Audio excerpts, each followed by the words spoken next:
د خوست کرنې او مالدارۍ ریاست چارواکي وایي چې په یاد ولایت کې د شولو په حاصلاتو کې 15 سلنه زیاتوالی راغلی دی.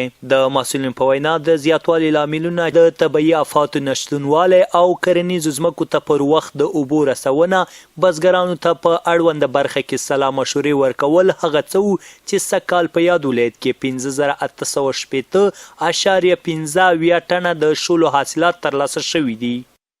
مختلفو لارو څخه مو غوښتنې کړې دي، نو انشاءالله امید شته چې په روان کال کې به ډېر کارونه وشي. که څه هم بعضې سربندو باندې اوس موږ د موسساتو له لارې کار هم شروع کړی دی، لکه په اسماعیل خیلو ولسوالۍ کې، دا رقم په مرکز کې متون په ساحه کې موږ په سربندونو، په ورخونو باندې، په بیالو په پاکولو باندې کار شروع کړی ده.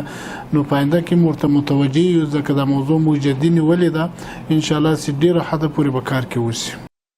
د یاد ریاست د معلوماتو له مخې په یاد ولایت کې 1970 هکټره کرنیزه ځمکه باندې شولې کرل شوي دي او په راتلونکي کې پلان لري چې په بزګرانو باندې کیمیاوي سره او اصلاح شوي تخمونه وویشي.